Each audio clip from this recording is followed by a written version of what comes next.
जय श्री राधे, जय श्री कृष्णा।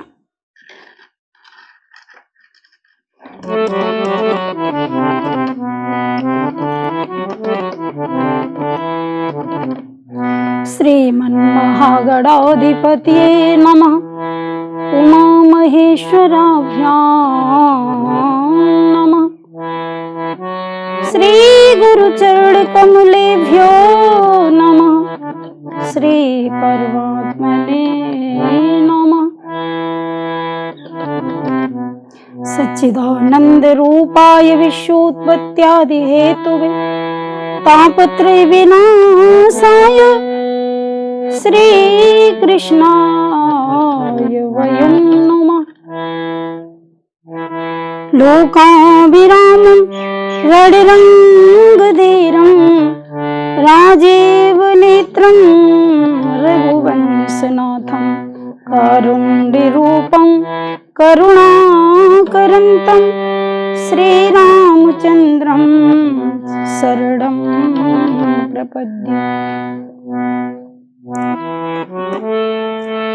कर्पूरगौरं करुणावतारं संसारसारं भुजगेन्द्रहारं सदा वसन्तं हृदयारविन्दे भवं भवानी सहितं नमामि। मनोजवं मारुततुल्यवेगं जितेन्द्रियं बुद्धिमतां वरिष्ठं वातात्मजं वानरयूथमुख्यं श्रीरामदूतं शरणं प्रपद्ये।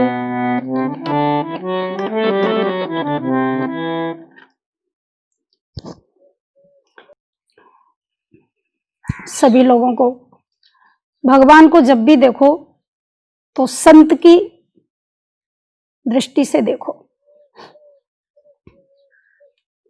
हम लोग अपनी इन आंखों से भगवान का दर्शन नहीं कर सकते। क्यों?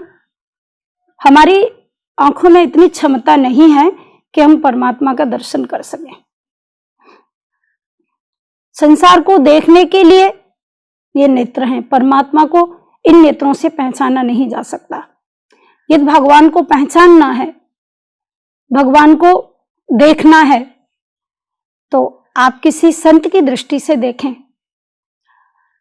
और परमात्मा को पहचानने के लिए हमें हनुमान की दृष्टि चाहिए, हमें ध्रुव जी की दृष्टि चाहिए, प्रहलाद जी की दृष्टि चाहिए, मीरा जी की दृष्टि चाहिए, सूरदास की दृष्टि चाहिए, तुलसीदास जी की दृष्टि चाहिए।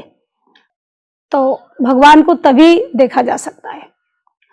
इसलिए हमें परमात्मा मिलने के बाद भी परमात्मा के बारे में जानकारी नहीं हो सकती। कोई संत ही हमको जाना सकता है, कोई महान पुरुष जो भगवान का बहुत नजदीक हो, वही परमात्मा के बारे में सारी बात बताता है। आपको पता है कि मीरा जी जिस समय भगवान गोविंद का नाम लेती थी, एक दिन मैंने आपको बताया था, कली काल में परमात्मा का नाम सबसे उत्तम माना गया है। भगवान के नाम से कल्याण होता है। यत् फलम नास्ति तपसा न योगे न समाधिना तत्फलम लभते समयक कलौ केशव कीर्तनात्। जो फल तपस्या के द्वारा प्राप्त नहीं होता, यत् फलम नास्ति तपसा न योगे, न योग के द्वारा प्राप्त होता है, न समाधिना, समाधिस्थ अवस्था में आने के बाद भी हम उस परमात्मा का अनुभव नहीं कर सकते। तत्फलम लभते, वही फल मिल जाता है, समयकलो केशव कीर्तनात्। भगवान श्री कृष्ण का, श्री नारायण का नाम उच्चारण करने से, भगवान नाम का संकीर्तन करने से वही फल कलकाल में प्राप्त हो जाता है।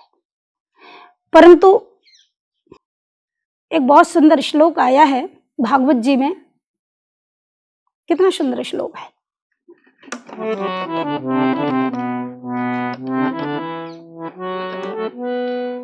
श्रवणं कीर्तनं विष्णु स्मरणं पादसेवनं अर्चनं वन्दनं दास्यं सख्यम् आत्मनिवेदनम् सख्यम् आत्मनिवेदनम्। भगवान की कथा को पहले श्रवण किया जाए। भगवान की कथा यदि हम श्रवण करेंगे तो हमारे अंदर भगवान के गुण कान के द्वारा प्रवेश करेंगे, भगवान के बारे में हम जान पाएंगे। उनकी कथा सुनते सुनते उनके चरणों में हमारी रति हो जाएगी, उनके चरणों में हमारा प्रेम हो जाएगा। तो भगवान का नाम सुनने से, उनकी कथा श्रवण करने से प्रथम भक्ति है श्रवण।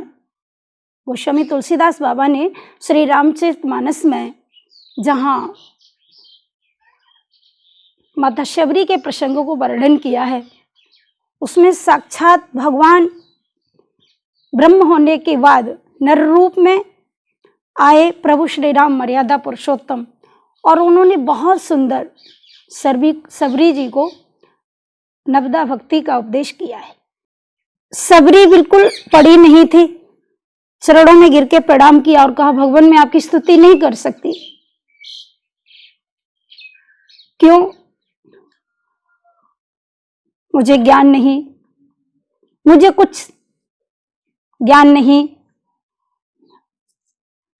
मैं आपकी स्तुति कैसे करूं? आपकी स्तुति नहीं कर सकती। भगवान ने कहा, कोई बात नहीं माता, तुम मेरी स्तुति मत करो, आज मैं तुम्हारी स्तुति किए लेता हूं। सारा संसार मेरी स्तुति करता है, परंतु आज मैं माता शबरी की स्तुति करता हूं। और भगवान ने जो नवदा भक्ति का उपदेश किया, मानो उसमें मर्यादा पुरुषोत्तम भगवान श्री राम ने सबरी मां की स्तुति की। तो प्रथम भक्ति बताई, प्रथम भगति संतन कर संगा, दूसरी रति मम कथा प्रसंगा। प्रथम भक्ति है संतों का साथ, संतों का स्पर्श, संतों का संग। तो मैंने निवेदन किया था कि मीरा जी संत हैं, सूरदास जी संत हैं, तुलसीदास जी संत हैं। एक बार मीरा जी भगवान का नाम, श्री कृष्ण का, गोविंद का नाम लेती हुई और मस्ती में गा रही थी, मस्ती में झूम रही थी। बड़ा सुंदर।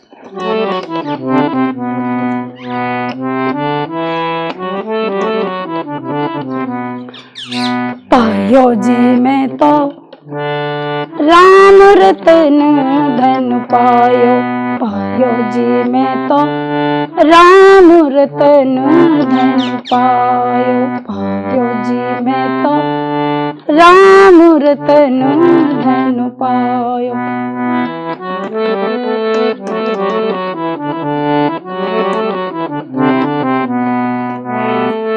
वस्तु मालिक दी मेरे सतगुरु, वस्तु मालिक दी मेरे सतगुरु, कृपा करी अपनायो, पायो जी मैं तो राम रतन धन पायो, पायो जी मैं तो राम रतन धन पायो, पायो जी मैं तो राम रतन धन पायो।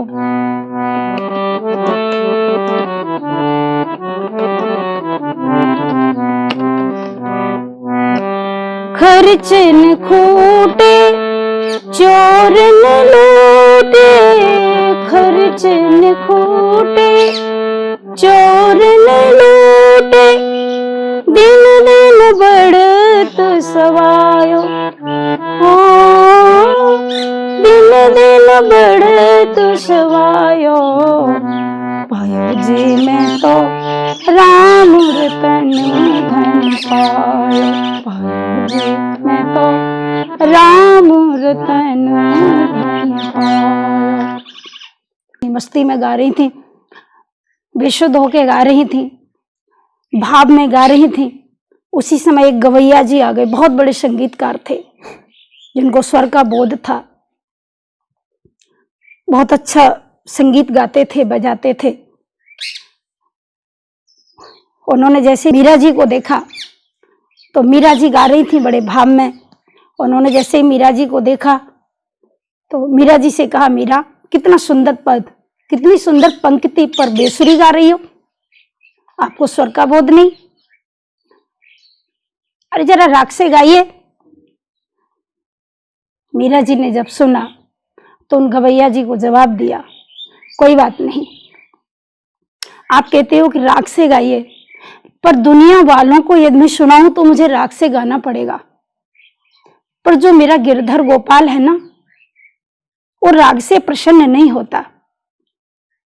मैं किसी प्रकार गाऊं, मेरा राग भले ही बेसुरा हो जाए, परंतु उसको यदि खुश करना है तो राग से नहीं, अनुराग से गाना चाहिए। तो आज मीरा जी ने बड़ा सुंदर पद गाया, पायो जी मैं तो राम रतन धन पायो। तो मेरा निवेदन था कि भगवान को प्राप्त करने के लिए, भगवान का दर्शन करने के लिए संत की दृष्टि होनी चाहिए, संत की आंख होनी चाहिए। मीरा जी ने एक दिन देखा ठाकुर बांके बिहारी जी, चार भुजा वाले श्री नारायण भगवान, जिनके कई रूप हैं, एक मंदिर था मीरा जी के यहाँ, उस मंदिर में मीरा पूजा करने के लिए जाती थी। एक दिन मीरा जी ने अपनी माता के हाथ की उंगली को पकड़ा और रात के समय छत पे घूम रही थी मीरा जी। उसी समय उसी गांव में किसी कन्या की बारात आई, तो उसमें कन्या का जो होने वाला पति था वो दूल्हे के रूप में आया, बाजे बज रहे थे, बहुत बड़ी बारात निकली थी। मीरा जी ने बहुत भीड़ को देखा तो अपनी माँ से पूछा, माँ ये कौन है, क्या हो रहा है? तो मीरा जी की माँ ने कहा, बेटी तुझे नहीं पता, तेरी सहेली का विवाह हो रहा है। पालकी में बैठे दूल्हा को देखा तो मीरा जी ने पूछा, माँ ये कौन है? तो मीरा की माँ ने कहा, बेटी तुझे नहीं पता, ये तेरी सहेली का दूल्हा है, इसके साथ उसका विवाह होगा। 7 वर्ष की मीरा, कुछ बोध नहीं था, एकदम अपनी माँ से कहने लगी, माँ ये मेरी सहेली का दूल्हा है, मेरा दूल्हा कहाँ है? मीरा जी की माँ ने कहा, बेटी सोचा कि मीरा को बहला दूं थोड़ा, अभी बहुत अबोध बालिका है, थोड़ा इसका मन अभी ये बिल्कुल समझदारी नहीं है इसको, तो ऐसे ही विनोद में कह दिया, बेटी जिस मंदिर में तू पूजा करने जाती है, वो जो बंसी हाथ में लिए हुए टेढ़ी टांग वाले ठाकुर जी है ना, वही तेरे दूल्हा हैं। मीरा को बहुत प्रसन्नता हुई। अब तो मीरा जी ने मन में बस ये प्रण कर लिया कि जो मंदिर में टेढ़ी टांग वाले ठाकुर जी हैं, जो कृष्ण भगवान हैं, वही मेरे पति हैं। उसी दिन से कहने लगी, मेरे तो गिरधर गोपाल दूसरा न कोई। रात के समय मीरा ने पूरा श्रृंगार किया, और पूरा श्रृंगार करने के बाद जैसे कोई नव विवाहिता दुल्हन श्रृंगार करती है, मीरा जी इस प्रकार से तैयार हुई। प्रातःकाल अपनी माँ के पास गई, माँ देखो मैं कितनी अच्छी लग रही हूँ। मीरा जी की माँ ने कहा, बेटी तूने ये सब क्यों किया? ये तो सब तब किया जाता है जब कन्या का विवाह हो जाता है, तू तो अभी कुंवारी है, तेरा ये सब क्यों हुआ? इस तरीके से क्यों तूने श्रृंगार किया है? मीरा जी ने माँ को जवाब दिया, माँ तुम्हें नहीं पता मेरा विवाह हो चुका है। तेरा विवाह कैसे हो गया? तो मीरा जी ने जवाब दिया, जो मेरे मंदिर में गिरधर गोपाल है ना, वही तो मेरे पति हैं। और माँ तुम क्या जानो, जिसके साथ विवाह होता है पता तो उसी को चलता है। मुझे पता है कि मेरा विवाह हो चुका है। पूरा श्रृंगार गिरधर गोपाल के लिए किया। और बाद में कहती हैं, पायो जी मैं तो राम रतन धन पायो, मेरे तो गिरधर गोपाल दूसरा न कोई। तो बड़ा सुंदर भाव है मीरा जी का। भगवान श्री कृष्ण कहते हैं, न दानम न तपो नेज्या